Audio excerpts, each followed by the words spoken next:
Lurky! Kamusta? Magandang buhay!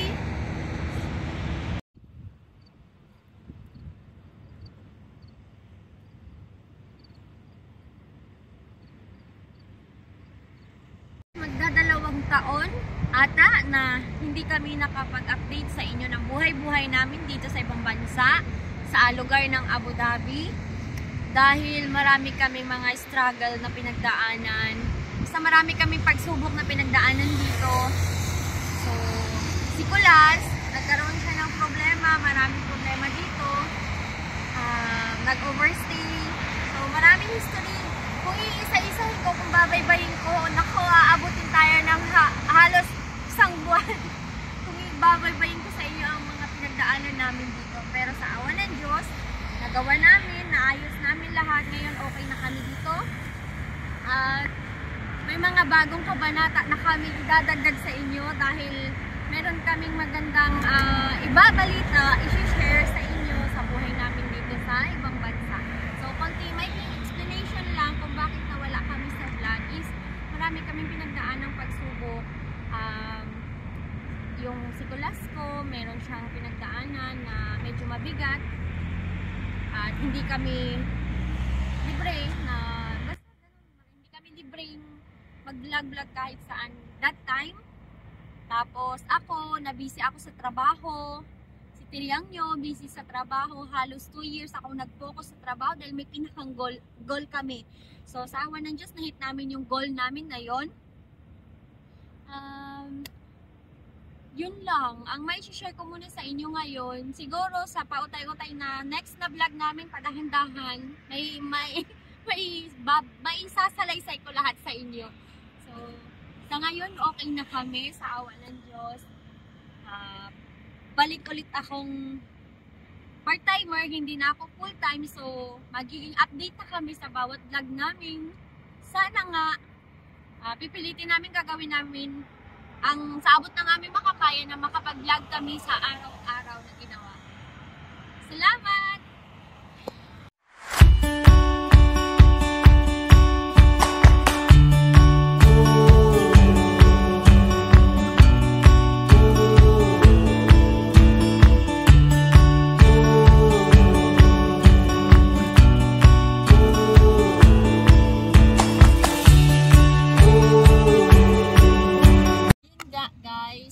Lumipat kami ng pwesto ni Kulas. Si Kulas hindi sa inyo makakapagpakita ngayon dahil hawak niya ang camera. So, lumipat kami ng pwesto dito ni Kulas. Gawa ng maingay doon sobra. Hindi ako makapag-focus. Nadidistract ako sa ingay ng sasakyan. So, yun na nga guys. Ang haba talaga ng kwentuhan na to sa totoo lang. Kasi, yun nga, ganun nga yung pinagdaanan namin. So, halos tagal din na hindi kami nakakapag-vlog dahil marami kami mga ulit-ulit lang ako. Tapos, di kami libreng mag-vlog sa kahit saan kasi nung time na yon panay-panay ang mga check-in dito. Nag-check sila sa mga overstay. So, nangangamba kami ni Kulas na baka matimingan kami na ma-check siya. Kaya, in-stop ko muna. Nag-decision kami na stop muna natin to. At mag-focus muna ako sa trabaho ko dahil may goal kami. So, marami kaming kailangan pag-focus na ng time na yun. At sa awa ng Diyos, naging maayos ang lahat. Naging maayos na si Kulas. Okay na si Kulas. Naayos namin yung problema niya dito. Visa niya ngayon is naka-on-visa na siya dito sa Abu Dhabi. Kasi dito sa Abu Dhabi guys, kung ayaw mo na, kung hindi ka swerte, kung hindi ka pala rin talaga sa iyong ano ba tawag nun? Kalimutan ko mamaya. Kung hindi ka pala rin sa iyong ano bang tawag ng kamay? Nakalimutan ko. Kung hindi ka pala rin sa iyong pag-ibang bansa, kagaya na sa nangyari ni Kulas, kay Kulas, hindi siya pinalad dito, hindi siya swerte dito. So, gawa nga ng mga history sa company na previous company niya na hindi kayang magpasahod ng tao, ganun. So, nagtanggal ng tao dahil hindi kaya magpasahod. Ganun, mga ganung history sa dito. Tapos, ako naman, nung time na yon na-hired ako sa isang company na maganda kahit pa paano. So, sabi ko kay Kulas, stay put muna siya sa bahay, ako muna. So, sa awa ng Diyos sa karaos kami at nakakuha kami ng isang mabait na Egyptian na siyang tumulong sa asawa ko kay Kulas na ma-hire siya, na ayos yung visa niya, yung problema niya. So, sa 29,000 dirham na penalty dito ni Kulas, naging 1,600 lang ang pinayaran namin dahil doon sa tumulong sa amin. Kaya lang, hindi rin siya doon nagtagal dahil ganun, hindi kayang magpasahod ng tao marami. Pero at least, laking pasalamat namin kasi naayos yung visa niya doon. So, nung naging maayos siya, naging part-timer na lang siya. Kumuha kami ng sarili niyang visa, kaya malaya siya makapag-part-time dito sa ibang bansa.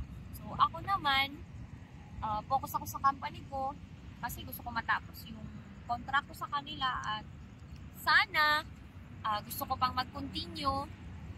Makati malay yung mga damo guys, sorry. Tapos, gusto kong sanang mag-continue pa ng matagal sa company na yon. Kaya lang, hindi rin inalad kasi sa company namin, medyo bababa yung sales namin nung time na yun. So, nagtanggalan ng mga tao. Isa ako, napasama ako sa mga tinanggal.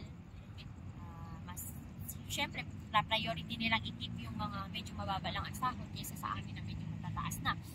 Pero okay lang, at least, malaking bagay pa rin na nag-stay ako doon ng matagal at natapos ko yung kontrata ko sa company ko dahil nakabili ako ng lupa ng para sa pamilya ko. Siyempre, yun naman talaga kaya tayo ng ibang bansa, di ba? Then, ano pa ba? Pagtapos nun, kumuha din ako ng sarili kong visa. So, kumuha din kami ng sarili kong visa. So, dalawa kami ngayon ni Kulas, part-timer dito sa ibang bansa. At least, malaya kami makapag-vlog, malaya kaming mag-part-time, yung wala kaming kinakatakutan, wala kaming tinataguan. Ganun ang history namin dito, kaya kami nag-stop sa vlog. Actually, noon pa sana kami last 2 months na magbablog. Kaya lang, may naging problema na naman kami sa YouTube namin. Hindi namin ma-recover dahil sira kasi nung time na yun yung computer. Tapos, nawala yung SIM card. Parang naitapon na namin kasi nga nag-iba na din kami ng number dahil dito may expiration yung number. So, yung number namin naka-attach sa Emirates ID. Once na napaso na yung Emirates ID, kung kanino man yung Emirates ID na yun na nagbigay sa amin ng SIM card, pagpaso na, hindi na namin magagamit. So, hindi namin ma-recover si YouTube namin. Ngayon, kaka-recover lang namin nung nakaraang araw.